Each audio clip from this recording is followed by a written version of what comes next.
All right. All right. See if I can find my things here. Whoop. Everybody, as usual, I have not gotten my stuff together. Let me see if this is all right. Good. Audio's coming through. Very nice. Very nice. Let's check. Put my analytics over here. And welcome. Welcome, everyone. Welcome to the Men Are Speaking. This is Alex. I've changed the name to, instead of the Parasocial Sunday Funday Power Hour Plus, I just changed the Taco-Bout it because I like anthropomorphic tacos. I'm a big fan of this. Let me minimize you. Get my desktop with face. Okay. Pull up this nonsense here. Boom, boom, boom. Go to my grok. There we go. I love this. This is so dumb. This is what I use AI for. It's the most advanced neural networks. I'm using it making taco businessmen. So let's talk about it. Of course, I'm gonna shoot the S for a little bit here while I drink my coffee. Let people trickle in if they trickle in. One must do for posterity what will not be appreciated in its current time. I just got off the phone a little while ago with a former manager of mine, and I would love to pull more of my managers, people I've worked with. So I worked in the tech industry at a Fortune 500 tech company. I also worked at in the Department of Defense, which you cannot have foreign workers in almost all of those sort of DoD contractor jobs. There's a big difference. Let me put it this way. There's a lot of nuance to the subject of the H1B visas, and all that nuance is getting lost because it's getting turned into a racial, ethnic, whatnot. Let me put it this way. There's a lot of countries that are in Europe, and I include England among them, that are having an existential crisis that America is not really having, at least to the same extent. Not really at all, actually. I mean, America has a way of processing immigrants, and that's by pounding them into the dirt, and having them work factory jobs that are horrific.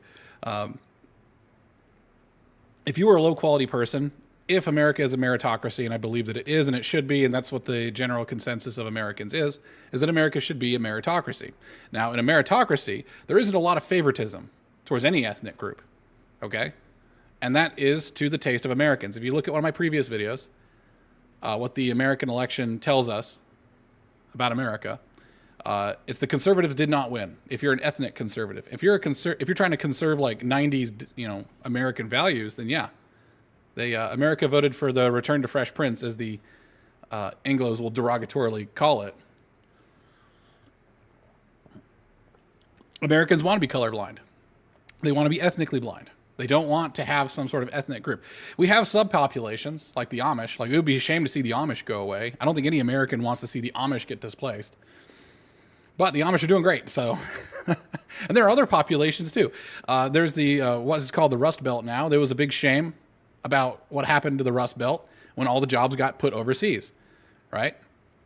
I want to talk about why you can't be, and it sucks, right? Billy Joel wrote a song called Allentown, right? About just small town America being destroyed by outsourcing, being absolutely destroyed by outsourcing. Okay, and these communities are gutted. There's an opioid crisis, a humanitarian crisis, and the people of that area, like of that, I suppose you can call it an ethnic group. I don't believe there's one American ethnic group. I think we're 50 states, and even inside of a state like a Memphis, Tennessee is not the same as Nashville, Tennessee is not the same as Knoxville, Tennessee, at all. It's a big state, and that's just one state. And then you have the countryside. So is that a fourth ethnic group? Which countryside? The one in the Mississippi, Mississippi River region? Are those country folks the same as the ones in the East Tennessee, who are up in the Smoky Mountains? Probably not. Smoky Mountain people are a bit different. There's a really good map that was done about the 11 nations of the United States, and I think it's notionally incorrect. It's notionally correct about what the ethnic groups are in America. But the thing is, in America, being a meritocracy, these ethnic groups have to look to themselves. And that is the attitude of America. Is that, okay, you want to preserve yourself, you have to preserve yourself. The country's not going to play favorites to preserve you. All right? You are in the gladiatorial arena. You will sink or swim, live or die based on your merit. Actually, I'm going to quickly just share this link to this stream on X, because why not? Why not? Here it is. There's a share button. Grab that. Bop, bop. Thanks for bearing with me. Thanks for bearing with me. Thanks for bearing with me.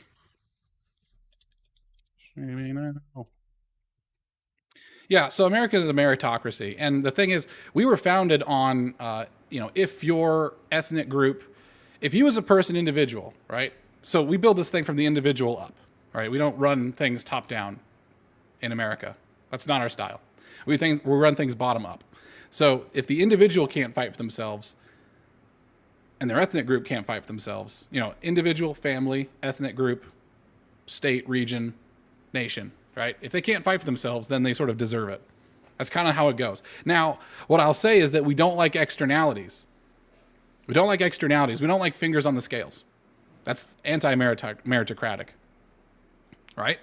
Now, isn't outsourcing, like sending all the steelworker jobs overseas, is that putting your fingers on the scales? Well, I mean, that comes down to whether or not you think those workers have a right to those jobs or not. And that's pretty much where sort of the American labor movement differs from sort of a free market person. And you start to think, does America exist to preserve itself, or does America exist to reach excellence? Right? Does America exist to become excellent? And the MAGA movement was make America great again. It's not necessarily make Americans great again or make any particular American great again. It's up to you. Your greatness is entirely up to you. America just facilitates. Now, fingers on the scales would include H1B visas. I'm going to tell you, though, why it's actually probably a good idea to have some H1B visas. All right? So, talking with my manager in tech, I have some notes. Points on H1B visas. It is the worst system. Okay? It is a lottery with country quotas. All right? H1B system is like the worst system to bring in talent. So, lottery, what does that mean? It's not merit based, first off. So, it's pretty un American right from the get go. The H1B system is a lottery. You have to just hope that you get renewed. Sometimes you have to go up to Canada and get a stamp on your visa and then just come back to America. I don't know why. Maybe it's because you're not supposed to be in America for a certain amount of time. You have to go up and prove that you left the country, that you're not living here as a permanent resident. I'm not a lawyer in H1B visa stuff. My former manager advised me to go talk to an H1B lawyer. I was like, holy smokes, there's a specialty for it. Of course there's a specialty for it. Freaking lawyers getting everything in America. The country quotas are also pretty silly, right? And some countries have some special rights, like Singapore, I think, has like 6,800 extra tickets based on a trade agreement. Okay, so that was a gimme. But we don't need to import people based on country. We need to import people based on their merit, their expertise. What can they do? So, right. Well, that doesn't make any bloody sense. So what you have is some really great tech workers, the ones that you really want in this country. Okay. They have a lottery where they can lose their H1B visa next time it comes to renew it. And if they're not from the right country, well, then they can't. It just doesn't make any sense. So it is the worst system. It does need to be reformed. Okay. The next point I have, it is absolutely necessary for now. Okay. Can America make tech talent? Can America make tech talent? That is controversial. That's the controversial part of the subject. Does America make tech talent? And I will say something that if you if you have the opinion that the American school system is totally broken and that the boomers didn't pass on any knowledge, like they died with their expertise, if you believe that your opportunities have been limited and you sort of play that victim mentality game, if you play the victim, you cannot then immediately turn around and say, but I got this. Unless you could really prove that you got this. Other countries have had, I would say, a cultural advantages. Okay? Now, don't get triggered. First off, take a nice deep breath. You're not being ethnically replaced. Okay? Not on purpose. It's a pretty important asterisk to that statement. You're not being ethnically replaced on purpose. If it happens, it happens. This is America, okay? We replace ethnicity all the time. Oh, the great replacement. I was like, Yeah, well, it's a mediocre replacement. If you're mediocre, you lose your slot. I mean, if you're mediocre, right? Like, okay, if you want to be mediocre, you'll buy a farm, be a farmer, like live in a level of financial security that you are comfortable with, like the people here in Appalachia do. Like they haven't changed in hundreds of years. They just live in their life. I met a guy named James. I don't even think he lives inside of a building. I have neighbors that don't have electricity. They like it. I'm fine with them. They hunt foxes. They're living life just like their ancestors have. They actually, I would feel like, personally, I'd feel bad if they got displaced. So what I want to do is I want to make a bunch of money and buy a piss load of land that has a groundwater, and then just like let it be a nature. That sounds so bad. I don't mean to be like make a nature preserve for Appalachians. Just Appalachians running wild. The endangered Here we see the endangered Appalachian people hunting foxes and doing meth. Hey, you need them in case we have a war, okay? These guys are the best warriors on the planet, and they're just great people. I actually really love them. They are ultra Christian to the point where it's like any day now. They're waiting for like Christmas. They're waiting for the end of times. They're waiting for revelations to happen as if it's Christmas. They're just so eager for it. They're ready to go. I love the Appalachian people. They're the most generous, kind, open, caring people in the world, right? They have won my sentiment. They have won the sentiment of a lot of people. Are they going to get erased? Probably not. Not if I have anything to say about it. Screw that. Everyone's pissed off about Asheville, right? I wrote that FEMA Ain't Coming song because I had to laugh or else I was going to cry, right? That's just down the road. It's like 80 miles east of where I am. Doxing myself. People are pissed. You know who doesn't have a lot of sentiment on their side is like American tech bros. Both the workers and the bosses. But the bosses are the bosses, right? They don't need sentiment. They have tremendous power and resources. But the workers themselves have not built that up, right? Okay, so who knows? Are they going to get saved? I don't know. Here's what's going to happen, right? For now, what H1B visas do right now, and I'm going to tie this back in. This is the weave. I'm going to tie this back into the steel industry being exported out, okay? And I'm going to tie this into a story of me going to Thailand to set up manufacturing for one of the jobs I've had. I went to Thailand to set up this manufacturing, and I did ask, by the way, I'm an America First guy. I asked, why aren't we doing this in America? And the answer wasn't, oh, it's the cost or these labor is cheaper or whatever necessarily, right? America is highly automated. Like almost all of the factory equipment gets made in America. And if it's made in America, that is a mark of very high quality, okay? So we have the best manufacturing technology in America. We could automate a lot of stuff. We also have, I love Americans because they have good critical thinking. If you have a good American engineer who's been working for a few years, they will see problems. I don't know. It's like watching a ranger walking through the woods. They just see everything. They can see problems before they happen, and they can fix problems. Whereas if I go to Asia, the cultural difference is they have a book, they go buy the book, and that's it. And if something breaks, they call the foreman, and it's just layers and layers and layers till the solution is found, okay? Asia is more bureaucratic. Now, if you watch the video that I did on what America reveals, like what the American election in 2024 reveals about America's revealed preferences, like that video, I'll put it up here actually. If you watch that video, you'll actually see how I relate. Let's go to YouTube here. Oh, you know what? I think this one will do it. Okay, that one doesn't middle click. Lame. All right. YouTube.com. If you go to my video here, and I'll show you where this video is, I'll just put it over there. You get to see what I'm subscribed to. It's all. I talk about politics. I actually care way more about pop culture because it's just more interesting. Also, it is a train wreck that just never stops. Where's my content? Boom, gada boom. All right, this one right here. All right, this video right here. I'm not going to play it, but here it is. It is What is America Part 1, what the 2024 election tells us, right? So what it tells us is that Americans want the meritocracy, but it also, that video tells you about how American cultures work with other cultures, okay? Italians are looked upon as being very lazy, especially when the World Cup comes on. They aren't doing any work. However, they are way into high-performance solutions. Not the most maintainable solutions, as anyone who owns a Ferrari knows, but they make elegant, wonderful solutions. They're really good, I think, at like making very human solutions. Now, why in Thailand? Why am I setting up a manufacturing in Thailand? It's because Taiwan has the best silicon fabs in the world. Taiwan and China.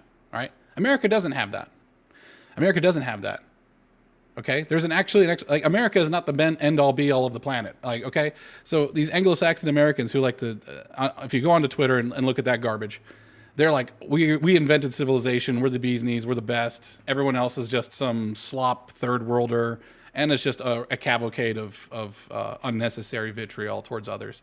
By the way, if you have to put down others to build yourself up, that's not a good thing. You're probably a scrub. So they're kind of revealing themselves to be scrubs. I'm very disappointed. I really like the Anglos. They have a great culture. I don't know what the hell happened to them, but they've turned into a bunch of whatevers. Anyways, it's unfortunate. It's unfortunate. Okay, so Taiwan has the best fabs. China also has good fabs. All right, they're obviously the economy model. China is great at making the economy model, and that is a skill in of itself. So don't like say, oh, this is just cheap tat. No, they make economy model stuff. Like the Espressif chips are some of the best Wi-Fi chips for the money, Wi-Fi, Bluetooth. There's a solution that works. And engineers don't want the best solution. They want the solution that just works and is then the cheapest that they can do. You know, including manufacturing, maintainability, all that other good stuff. But Taiwan and China have the best fabs in the world. How can we get fabs like that? How can we learn their secret? Well, we can either just start from scratch or we can bring in some H1B visas. You see what I'm saying here? You picking up what I'm putting down. You do need to import expertise. That doesn't mean, now, if you're like, oh, it's H1B, it's a scam. I already said it's the worst system. The system we have right now is the worst system. I can agree with you on that, okay? Don't get mad at me, all right? This is not a screed or something like that, okay? It's not mad at me, all right? I appreciate that guy's comment. I don't mean to like make a screed. What I do, and I don't want to put anybody down, okay? I do notice things culturally, though, that Americans tend to be. I said Americans are like 90% of them are lazier than everybody else because America has got a big Gaussian distribution, right? If I just Google up what a Gaussian distribution looks like, Gaussian distributions. Yeah, probabilistic distribution. And I want to see a graph that has a couple of them on there. I just want an image so I can have something to talk to. There we go. This is perfect. This is near perfect. Is there a more perfect one? Nope. Good enough. Oh, I don't want to see that. Download. There we go. Okay, perfect. If you can see this, I apologize to anyone who's colorblind, but there's a red and a green distribution here. The red distribution is like China, so how appropriate, right? I'm going to say that's China. It's tighter. Everything's tighter. The tolerances are tighter. The education is tighter. They have more people, and maybe shift it to the right a bit. Like, it's good tight. It's not just we're going to go around mediocre. They're going to be tight a little bit above mediocre, right? But there's going to be some people that are way high and some people that are way low. But most everyone is going to go through the same system. If you're a super genius in China, maybe there's a gifted program. I'm generalizing like crazy, so please don't hit me. If any Chinese people are watching this, first off, ni hao. Second off, shisha. And then third off, please feel free to correct me. I don't know what the Chinese education experience is like. All I know is that there's a lot of exams and a lot of pressure. But tightly controlled standards, right? America is the green one. There's nothing tightly controlled about America. America is a cowboy. Okay, so what you're going to get is a lot of people who are low on the spectrum, who are very low on the distribution, sorry. And you're going to get a lot of people that are super high. So you take this, oh, yeah, we go. We're going to do a play-by-play in Paint. There we go. Paint. Oh, yeah, you know we're doing engineering when I'm using Paint. The very first engineering software. Okay, and we're just going to zoom out, and I'm going to grab my tools. Sure, a pencil. I like pencils. And we're going to make the pencil very large, if I can. Okay, maybe it won't let me make it large. Oh, brushes. Here we go. Brush. There we go. Fine. It'll be a little bit artistic. All right. So in here is the 90th percentile. Let's say it's right there, right? For the Americans, the green line, okay? So you get some people who are higher than the red line could ever be. You get ultra geniuses, okay? These guys are great. The best of the best. But here in China, you get a way more tightly... so here's China's 90%. China's top 90% is like right here. And given the number of Chinese people, you're actually going to have a lot of people that are pretty darn good. In fact, this whole area, the shaded area under here, this is all people who are better than average from America. Like well better than average. It's like top 80 percentile or something, right? you're going to get a lot of very high quality people from other countries, and especially if that country has an expertise. Oh, here's the thickness control.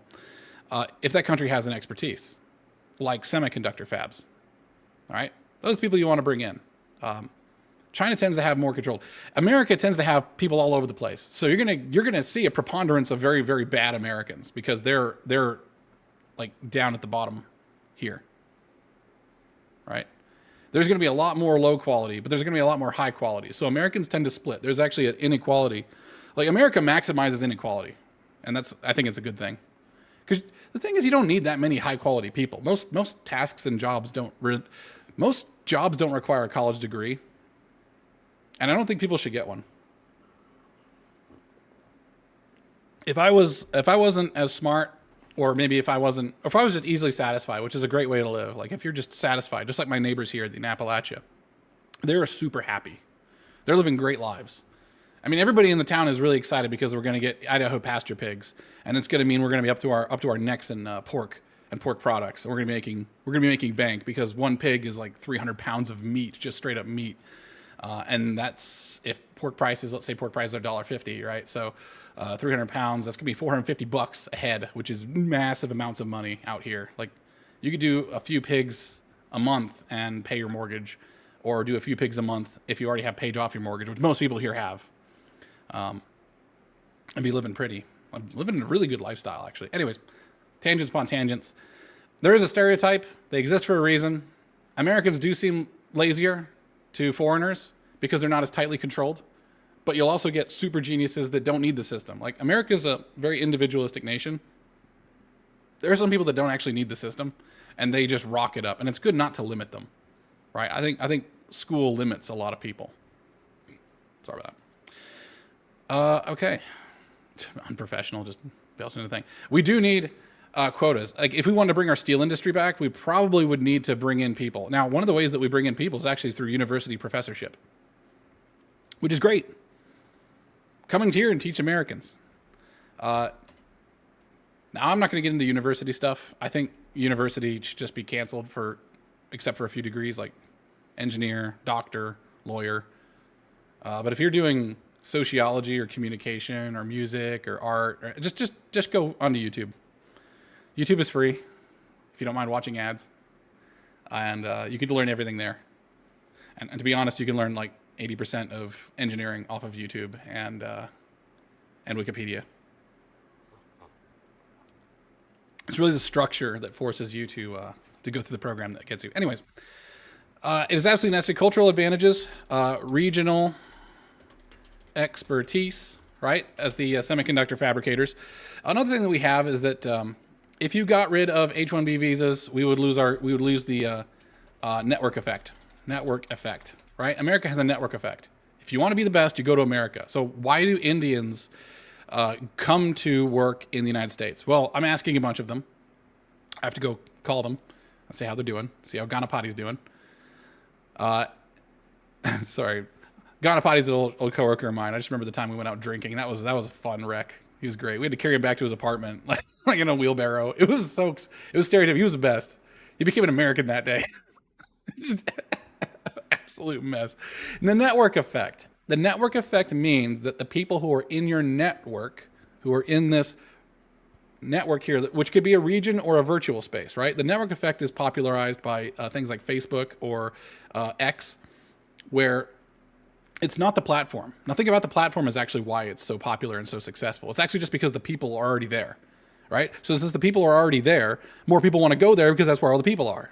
You'll see this happen with like places like shopping malls, dance clubs, anywhere where the social element and the people themselves are the reason for why that's successful, okay?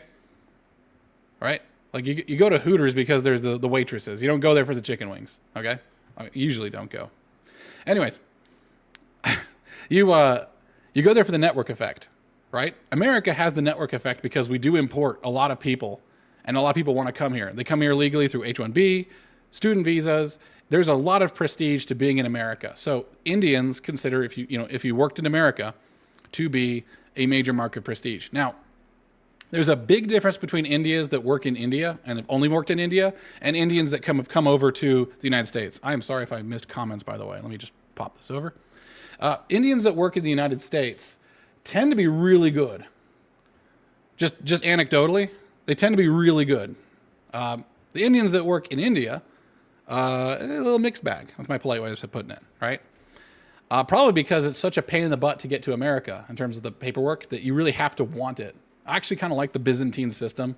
You guys, by the way, have no idea how much of a pain in the butt H1B visas are to obtain, both from the employer and for the employee. It is a massive process. All of it's unnecessary. However, what it does do is it filters people based on motivation. How motivated are you to come to the United States? Getting here on an H1B visa isn't just like a free ticket.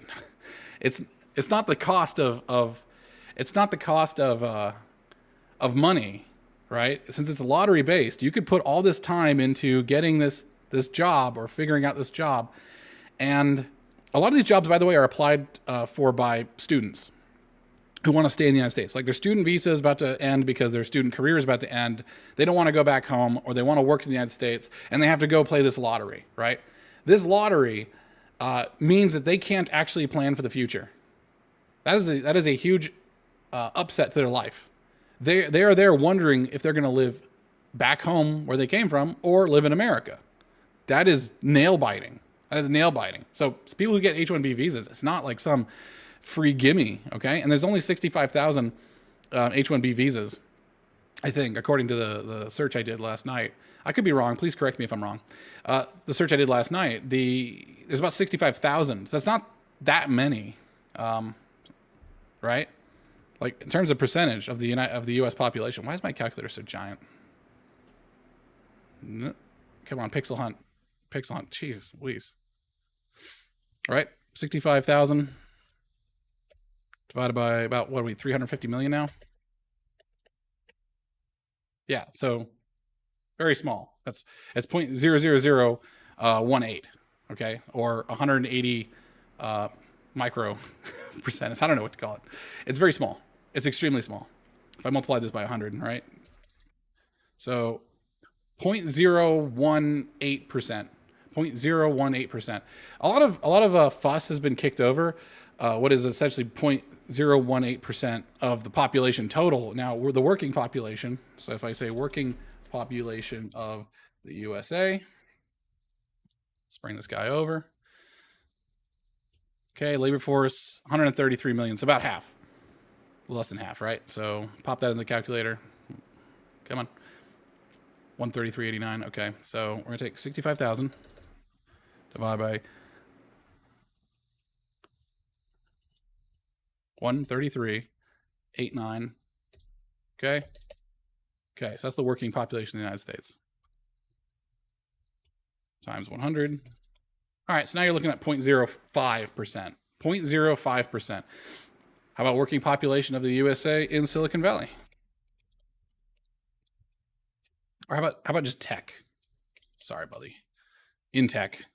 The computer glitch here is between the keyboard and the chair. 5.2 million workers. All right, so 5.2 million workers. Now I'm just shooting from the hip, letting the AI do all the work for me, which is a statement in of itself. But 65,000 divided by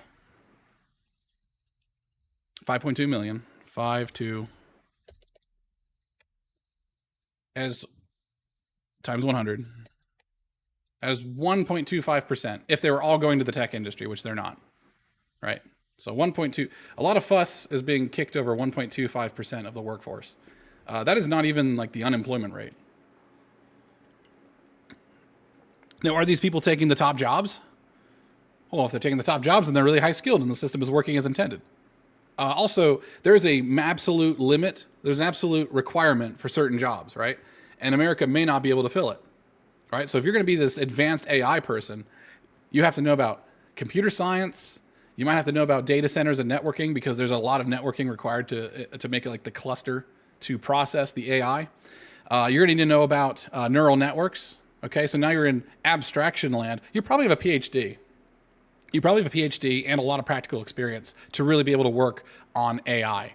I could actually pop in and look at what the job requirements are for someone who works in AI, if there's a job listing opening right now. So there just might not be any Americans that fill that. Like when you get towards the higher degrees, you'll find out that there's a few people publishing papers, and they're from all over the world. They might be from Italy, they might be from England, they might be from Japan, they might be from China, they might be from Australia, they might be from Canada. By the way, Canada has a really good system where they take everybody who loses the lottery, the American lottery here. Remember H1? Yeah, so I'm going to say H1B, so there's no uncertainty. Is the worst system. If they lose the lottery, but they're still like they have that merit, Canada will actually take them in. They're taking in a lot of people, and their housing is getting very expensive. So there's definitely a preference for getting in foreign talent versus their own local people. And I think that's where all the stink is coming from, right? Do you prefer your own people, or do you prefer to make your nation better? I'm going to tell you why the H1B system, if it's working properly, right? If it's bringing in that top talent, that top 1%, okay? Why it's better. Because we are not a zero-sum system. We're not a zero. Yeah, this is not a zero-sum game. When you bring in that top 1%, those top people, if the H1B system is working as intended, you bring in those top people, they create jobs. So you bring in one foreigner, you might create 20 jobs. You bring in one foreigner who's like a world class at what he's doing, he might create 1,000 jobs. You know what I'm saying? They're not taking their jobs. This is not a zero-sum system. Like more workers, a worker is not a drain on the system, right? So we think that a worker produces more economic output. That's why we get more workers, right? So if I run a small business that's got 10 people and I want to hire an 11th, that's because that 11th is going to do more than what it takes to hire them. They're giving me a profit. I'm making money, okay? And I'm making money out of whole cloth, nothing, right? Like they're maybe a marketing person. Like I have a business that makes saunas, and I hire a marketing person from England, and they're great, and we sell 3 times the number of saunas we did before. That is created value. When you hire people who are what the H1B system is intended to hire, you create value. So when you do the H1B visa system, you are creating jobs. You're not taking a job from an American. And to think that you're taking a job from an American with the H1B system, on a micro scale, yeah, sure, like one person to one person, right? Like Disney, like people will say like, oh, I had to train my replacement. Well, Disney's kind of a crappy company. And I absolutely believe that you can get around any law in America and use any system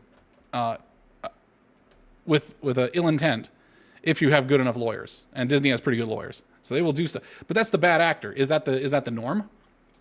Is that the norm, or is that a standout? I'd be okay if H1B visa system. So our H1B visa system doesn't even work based on what jobs the person does. Okay, this system is so incredibly broken that it cannot work as intended. I don't know why it worked this way. It's like a million bureaucrats just put the thing together in a, they all made one brick for the pyramid, and they made it in complete isolation. Now the pyramid just doesn't work, of course. Because, anyways, if we had quotas that were based on industry, this would actually make more sense. Like, hey, AI is a growing thing. We would need 1,000 people to work in AI at this level or higher. Bada bing, bada boom, done. Right? Elon Musk and I said, we both did it in isolation. He did 2 hours earlier than me, and I posted 2 hours later, right? That if you just had a minimum salary requirement for an H-1B visa, that would solve the entire problem. Like, make it 200,000. If the guy's not worth 200,000 to pay a salary, then he's not the top, right? We want the top earners. Like, I want to see like what is income distribution in tech? Income distribution in American tech. What have you got for me? Okay. I want some numbers, man. Median household income of the tech industry is 71,000, right? So if the median is 71,000, well then 200 is way up there. That's the chart I had right here, right? That's what this is. 200,000. So you're only getting the best. It would be 100% just solve the problem. So everyone's freaking out and thinking this is some like racial erasure thing, which, by the way, America absolutely erases races. Sorry. It's just how we were founded. It's what we do. If you can't swim, then you'll sink. There's no water wings that you get. No ethnic group gets any water wings. Okay? That's the ideal system. It's a meritocracy. Our population might completely just change over time. I don't think most Americans would care. I think most Americans have enough self-confidence to know that they're gonna stay on living and keep their holdings. They want to spin at the roulette wheel because they know they got some good numbers. Anyways, if you bring in these people, you will create more jobs for Americans than you would destroy. You're not giving jobs away. You're not giving jobs away to foreigners. You're allowing foreigners to create jobs in America. And you could easily study that. You could take a look. You can actually have someone impartial come over. Like, let's say it's from the Department of Labor or something like that. Just come over and do a study. You could have a third party do it. You could have a citizen journalist do it. Find out how many jobs did you create? How many jobs did your AI? Your AI started with Dr. Abramowitz from Israel and Dr. Tajik from Tajikistan or something. I don't know. I'm just making up names. Started with 2 people, and the department grew to like 1,000. Well, obviously that's a huge amount of job growth. So those people are totally worth it. They created jobs. This zero-sum stuff I expected from leftists, not from conservative rightists. Like, they didn't think about this at all. I think they got really emotional, and I can understand why people would be emotional over H1B visas. But being emotional does not mean you're going to be thinking very clearly.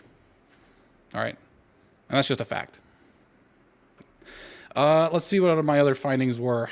I actually have my notes I had. I talked about the Thailand story. H1B is the worst of all worlds. Yep. Canada grabs everyone that we throw out of our lottery because our lottery is stupid. It's not based on skill or merit or need. It's just a freaking lottery. I almost cursed there because it's so stupid. Oh, yes. So the cultural thing. Yeah, I want to talk about the cultural thing really quick because that was a big minefield for Vivek to land on. So let me just grab this, see if I can find it. X.com. I have to look through Vivek's posts. So bear with me 1 second while I try to use the search feature here, which is a hot mess because he's been posting. He hasn't been posting that much. Okay, good. I should be able to find it pretty quickly.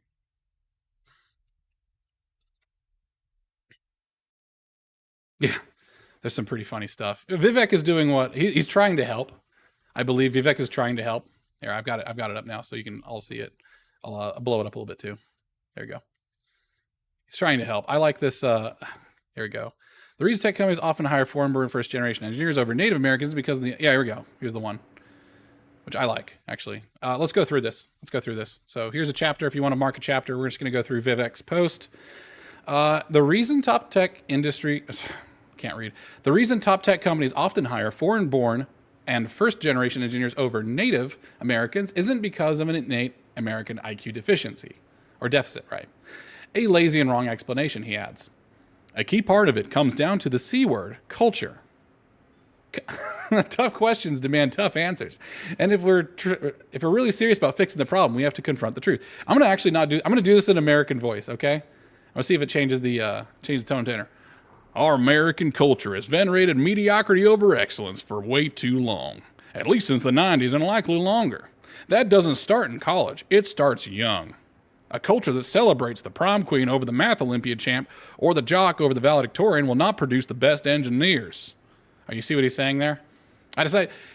Imagine an American from like 1950s.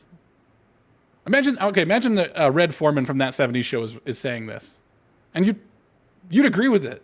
But the fact that he's a foreigner, his name is Vivek Ramaswamy, and people don't like Indians. I don't know what the problem is there. By the way, Indians are not all Indians. Like a lot of Indians who are the former colonial administrators, the upper crust of India, they've never seen the whole pooping in the streets, mixing food with their hand stuff, right? A lot of them don't live in that world, just the same way I don't know what's going on in like the streets of Detroit, right? Most Americans have never seen the Baltimore Lean. Like, so if we start, the Baltimore Lean is when you're high on heroin and you actually hang like this.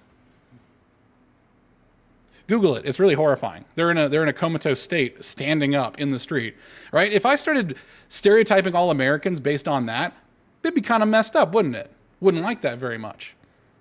If I started stereotyping all English people based on like soccer hooligans, they probably wouldn't appreciate that much, right? But like a soccer hooligan is not going to paint an accurate picture of like one of their nobility, like in the House of Lords. So why are we stooping to such lowbrow thinking?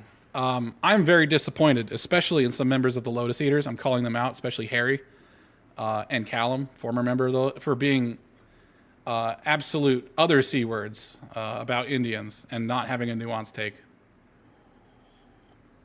You do not have to tear others down to make yourself feel better. And if you do, it's because you don't have the merit to make it, in my opinion. So he says here that our American culture wants the prom queen over the math Olympiad. Okay? If I type in American math Olympiad, I want to see this. Champions.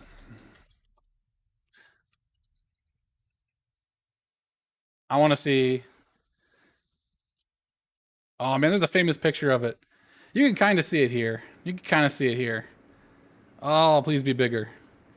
Yeah, the American team is. Yes, we got some white people. There's some Chinese people. There was one famous picture of like the American math team or mathletes or something was like all Chinese students. American mathletes. Is this is that a thing? I'll have to find it. I'm sorry, I didn't check it. This is actually a pretty good distribution. I like this. That guy looks like he's straight up English. He's going to be in a tower somewhere inventing calculus. This guy in the back straight up looks like one of the Bogosian, or not Bogosian brothers. No, I mean, okay. Once when I learned it, it looked less like that. But yeah, probably Indian, or Indian, maybe Malaysian, possibly Chinese, Japanese. Yeah, you get a mix, you get a smattering. Okay, because math does not see race. Okay. Anyways, unless you start measuring IQ like a jerk. Our American culture has venerated mediocrity over excellence way too long. Yeah, definitely. Take a look at the popular movies about students. It's like Fast Times at Ridgemont High, or other stuff, other crap like that. We have movies. America has movies about athletes. We don't have movies about. We have the odd movie like Good Will Hunting where it's about genius, but it's like you don't see the hard work about it. You know what I'm saying? It's like, oh, there's a genius and he's being misunderstood. It's not like this guy started from nothing and now he is the direct, he invented something. Like if you did, I think October Sky might be one of the better ones for that, but those are not terribly prevalent movies, right? Why doesn't America value the intellectual pursuits, right?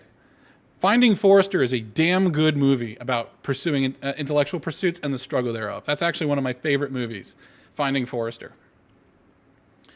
And if you're not a racist, you can appreciate that movie. And if you are a racist, maybe you'll kick and whine and moan. But the fact is, like Langston Hughes is one of my favorite poets.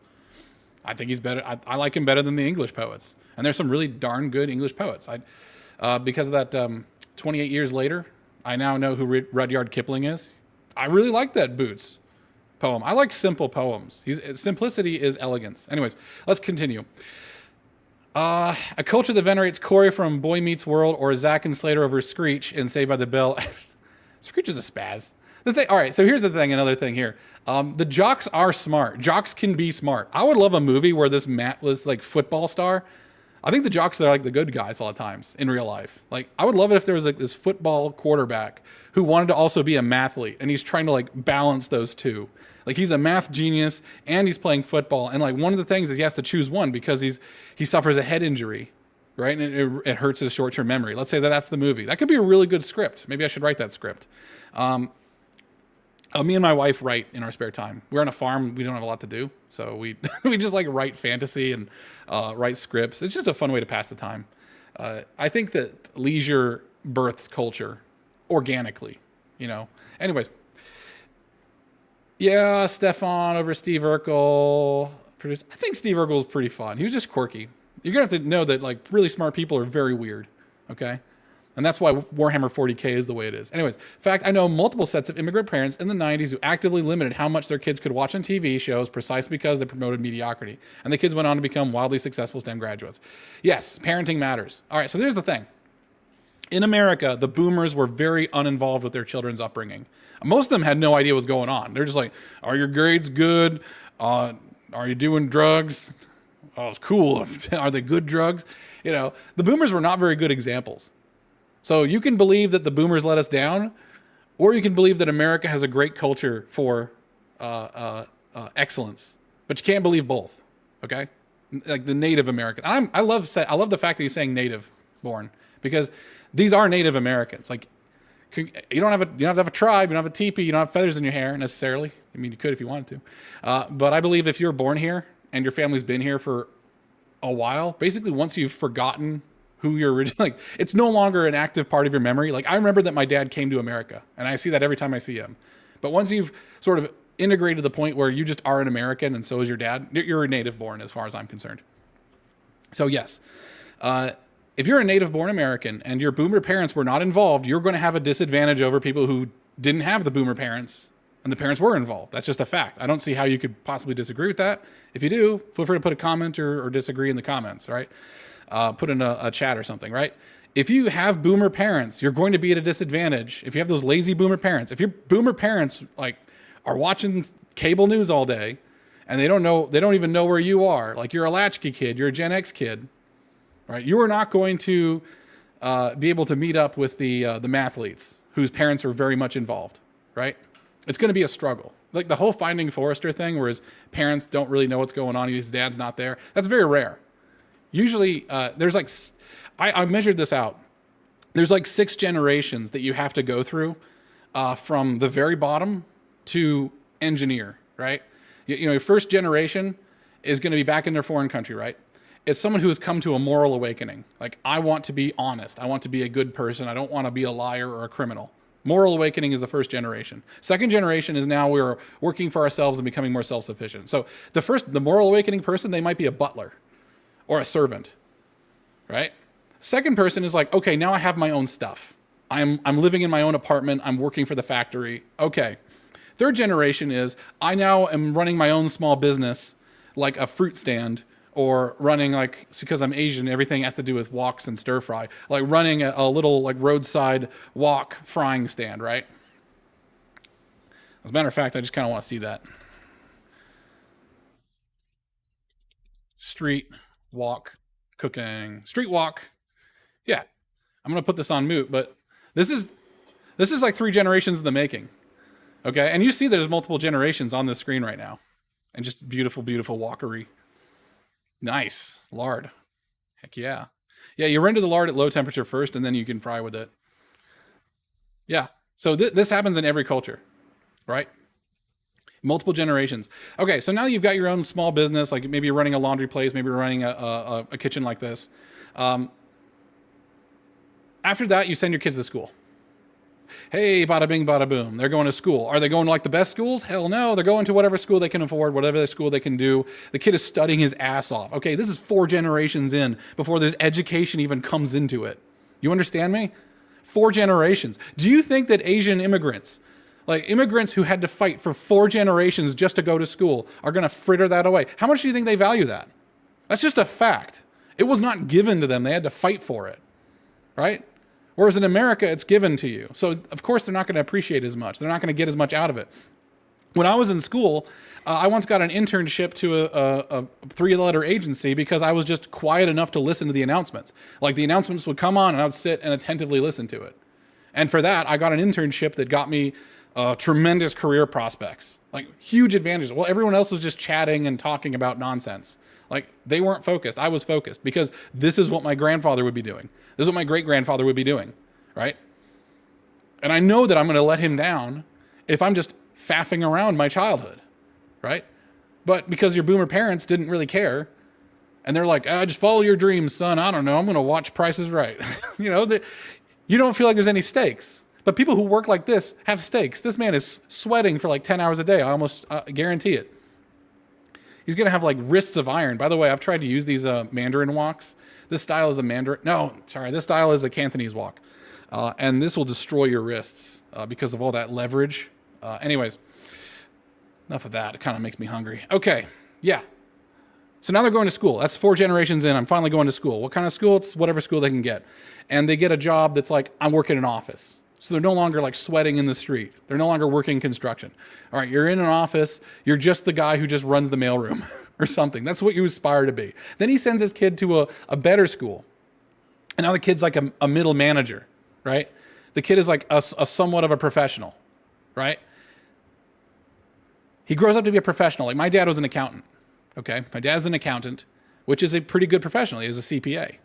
Well, to make an engineer, not to like talk down on my dad would be happy. An engineer is a very elite type of professional, Okay, combining skills of physics, manufacturing, logistics, high mathematics, now software engineering, you name it, data analysis, statistics and probability. You have to be a very high IQ to really get everything out of the engineering degree, right? And really understand it and master it. And that's not even the best engineer. That's not even the best, to be the top 1%. The engineers are like the elite. The top engineers are the elite of the elite. And that's the 1.25% that would be that would represent the 65,000 immigrants we bring into the tech industry, which, by the way, they don't take jobs, they make jobs, because this is not a zero-sum game. Am I speaking Chinese to you right now? Am I speaking like Esperanto? No. When people come to work in America, they take jobs in the short term, but they are creating more value than they're soaking in. That more value then gets reinvested because there's a limited number of H1Bs. If we had unlimited, like some people said, well, then we'd be in a big trouble, right? Which is dumb, and I'm not for it. So that's not what I'm saying. Okay. So yeah, 6 generations to make an engineer, and probably 7 to make an elite. By the way, let's say every generation is 25 years. Well, that's 175 years. If it was 20 years, then it'd be like 140 or something like that. Yeah, 140 years. That's over a century, which, by the way, that tracks, because that's how long my family has been working at this. Okay? And I think a lot of people in America, they got the benefits of the exchange rate, they got the benefits of the baby boom, and they just forgot, right? They forgot themselves, they forgot their heritage. It sucks, and I don't blame the Americans for being lazy. They were just raised wrong because they had so much. You know, it's the fourth turning. I think everyone agrees with the fourth turning, right? Good times create weak men. And now Vivek is telling you that you have weak men, and now you're getting mad about it. You've been saying this. Like, conservatives have been saying this exact stuff, but they're just mad because it's coming from Vivek, in my opinion, okay? You guys cannot be so sensitive to criticism from the outside, okay? I don't want to hear it. Like, it does not benefit anyone to be so damn sensitive. All right? Just cowboy up, take the criticism, see the value in it, you know? Hey, you're out of line, but he's got a point, sort of thing. You know, go for a walk, cool down, stop being angry, stop schizo posting on Twitter, and be less emotional, okay? Just straight up, cowboy up, cut it out. Movies like Whiplash, fewer reruns of Friends. Oh yeah, Whiplash is a damn good movie. That's about excellence. Excellence is so hard. There were a lot of people that wanted to commit unaliving when I was in engineering. Dude, it is hard. The standards are really hard. It's a crucible. Okay, you go into the library and you see mostly Asian people. That's, to me, more of a statement about the Native Americans, the native-born Americans, than it is about the Asians, right? Asians are doing what they're doing. They're venerating their ancestors by striving for excellence. And I wish there was something for the native-born Americans to strive for, but I think they're not activated. I want them to be activated because Americans, as I said before, this distribution chart here that I showed, I have murdered it, but this green one, imagine that's the Gaussian distribution of quality of Americans. The top 10% of Americans are going to be the best of the best. The best of the best. There's so much potential in the native-born Americans. Like, how can 2 bicycle mechanics from Ohio for God's sakes, be the first in flight?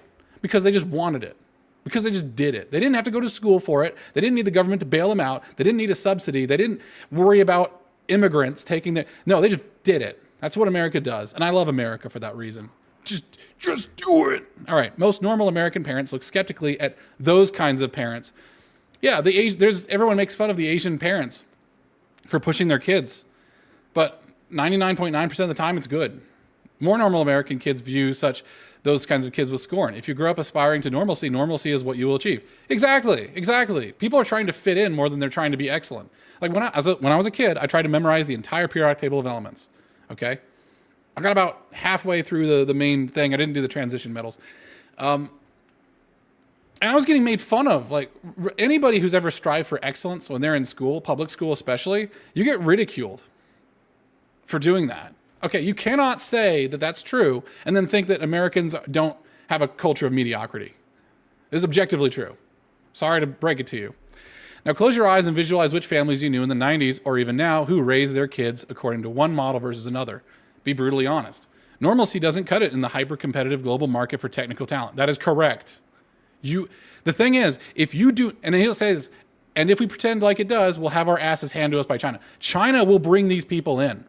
These people are being produced all over the world. Like when the Anglos went through and made an empire, they created an empire of education. And I got to give them a lot of credit for that. The British Empire educated a lot of people. How do I know this? Because my great-great-grandfather was educated by the Anglos, Methodist school. He's either the Farfield School or the Anglo-Chino School. Either way, it was a boarding, like posh boarding school. And that was the fifth generation in our family, right? That's the fifth generation, where we are now being highly educated, not just educated, but highly educated and becoming elite, thanks to the British Empire. The thing is, the former colonial administrators that sent their kids to those schools then had kids, and they had kids, and they had kids, and now there is a culture of academic excellence, pocket cultures, pocket subcultures of academic excellence in India and China. Okay? This is not like the poop in the street, stir the food with your hand Indians. These are the elite, British educated Indians. The elite ones. And they're going to go wherever pays them, wherever they can make a future, and so they can send the money back home. You cannot stop this. And if we lose this arms race, there was a big race for colonialism to get colonies back in the 1800s. Everyone was competing over colonies. Well, now we're competing over talent. And if we don't take part in this reverse colonization where we bring talent to our country, we are going to lose the arms race. We're going to lose the arms race. And the next programming languages are going to be in Chinese. Because right now the internet is coded in English. Everything is coded in English. The maps are in English. The software is in English. The compilers are in English. GitHub's in English. English is the standard language for tech. English is the standard language of technology because of England and because of America. I don't want China to suck up all the talent. I don't want our rivals, the other poles, as Alexander Dugin said, the other poles of the world to suck in all that talent. Because if we decide we want to help all the Native Americans, we're going to screw over the Native Americans. We need a tech elite. Now, if the Americans want to step up, they can step up. That's up to them. In America, we have individual excellence. So you, as an individual, become excellence. Right now, Vivek is telling you that the normalcy of America doesn't cut it on the global stage. It is not globally competitive. And if you're not globally competitive, you can either compete with the foreigners in your own country and have your country get the benefits of it and make them more American. By the way, when you bring people to the United States, they like it. They like it better. They don't want to go home. They want to become Americans, with very few exceptions, especially in India. Like the Indian elite like America. The South China's elite like America. Okay? So they want to integrate. So let them once you've integrated them, you will have a network effect that persists. If you shut down the H1B visa program, these people are going to go somewhere. That's not going to be here, and it's going to be the detriment. Those people are going to go make jobs in China. Remember, the actual elite that the H1B visa was meant for, those people make jobs. They don't take jobs. If I hire Ganapati to run my if I hire Ganapati Punjabi to run my AI sector, and he is actually the top 0.1% of the world, the AI sector is going to hire a bunch of other people. Now, if he gets hired by China, all the jobs are now over there, and all of the automation that removes jobs is going to be all over the world. So we see all the negative effects. We don't see any of the positive effects. Productive workers make jobs. They don't take jobs. Okay, so it's not a zero-sum game, okay? I didn't think we were had leftist logic, but normalcy doesn't cut in a hyper-competitive global market. And if we pretend like it does, we'll have our asses handed to us by China. This could be our Sputnik moment. We've awakened from slumber before, and we could do it again. Yes, absolutely. Start studying, kick some butt. During the 1960s, in the what he's talking about right now is during the Cold War, when the Russians went to space before us. It made us basically go loco. And all of our education systems started ramping up. You started having lots of propaganda, lots of marketing, lots of energy, lots of normalcy now around excellence, academic excellence. And we created an amazing generation of baby boomers, right? Which didn't pass on their expertise, but that's a cultural issue of a different subject.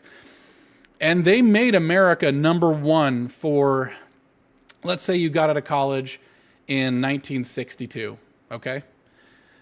You're probably 22 years old. Your career is going to last until you're 65. So there's 40 years after that. So 1962, you're going to be going to 2002. And you know, I start to notice that around the 90s, 2000s is when stuff started falling apart. That's when the space race babies, the space race graduates started leaving the workforce, okay? You see what I'm saying? You can awaken from this or you can stay asleep. If you're going to play, if you're going to live in this delusion where foreigners are taking our jobs, you know, I say it derogatorily because it's a very stupid analysis. I'm sorry, I'm just going to say it's a very simple and stupid analysis. The foreigners that we want, when the H1B system is working properly, they make more jobs, okay? It helps the Americans. And it allows the Americans to start stepping up. Because if you have a super genius manager, right? If Ganapati Punjabi over here is like a super genius and I get to work for him, I get to learn from him. Now, if we had a culture of learning from our bosses and learning from the... Now you have a cluster of expertise that's American, native-born Americans. I just don't understand why you wouldn't want that. Unless you haven't thought about it, which it doesn't look like any conservatives have thought about it. As usual...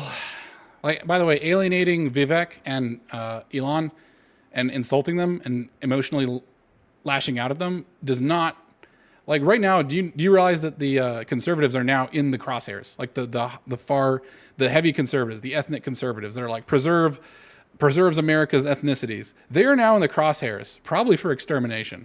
Like you've just made your greatest fears probably come true. Like he no longer cares about you. And now he's going to start just discounting you. And unfortunately, it's going to give guys like James Lindsay, who I don't agree with, he's going to have more power because he has an explanation for it. He has a explanation, not a good one, but a explanation for this behavior, right? So he's hedged his bets. James Lindsay has hedged his bets, and he's winning. A culture that once again prioritizes achievement over normalcy, excellence over mediocrity, nerdiness over conformity, hard work over laziness. That's the work we have cut out for us. Rather than wallowing in victimhood, yes, absolutely, conservatives wallow in victimhood. The victim mentality. Like the victim mentality doesn't involve personal responsibility. Like they'll say, we need a school to teach us this. Like, no, I just told you the Wright brothers just did it. They just did it. And most of the people I like to hire just do stuff. They went to school to give them some structure and help them elevate them. School elevates you. It doesn't make you, okay? If you think a school can make you, it's not going to. You're going to be the kind of person that you stereotype the Chinese to be, where it's like they're book smart and they don't actually know anything. That's actually usually, to be honest, the kind of academics only Americans, the people who are relying on the school to make their career and do their career planning for them, they're exactly what they accuse the foreigners of being. So sorry. That's the work we have cut out for us. Rather than wallowing in victimhood and just wishing or legislating alternative hiring practices in existence, I'm confident we can do it. He's even being encouraging.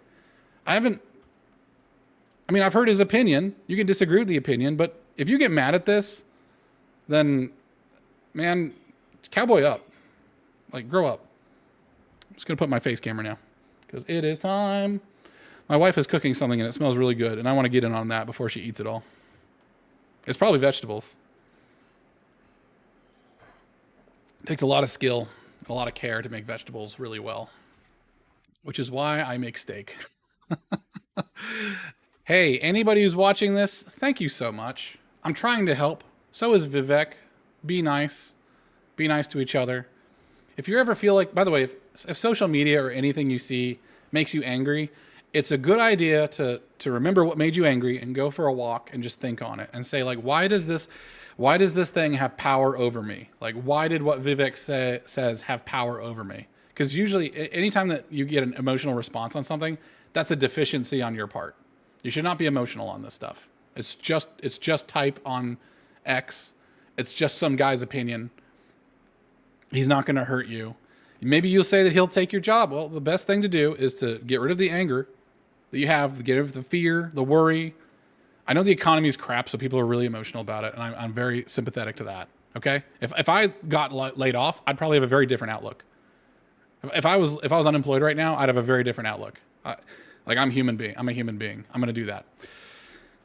Take a nice long walk, figure out what's making you angry, and try to conquer that. Because being controlled by your emotions means that you're in the possession of something else. You should have emotions. Emotions shouldn't have you. So I'm going to leave it at that. You guys have a wonderful one. Thank you so much for your support. Like, comment, subscribe, chat. Help me out. before I do the what the spiffing Brit does to like hack the YouTube algorithm, which I think is really funny, but I don't want to get banned. He's big enough he won't get banned because that's his shtick. But there's some pretty clever stuff there. Hope you guys have a wonderful day. God bless. Christ is King.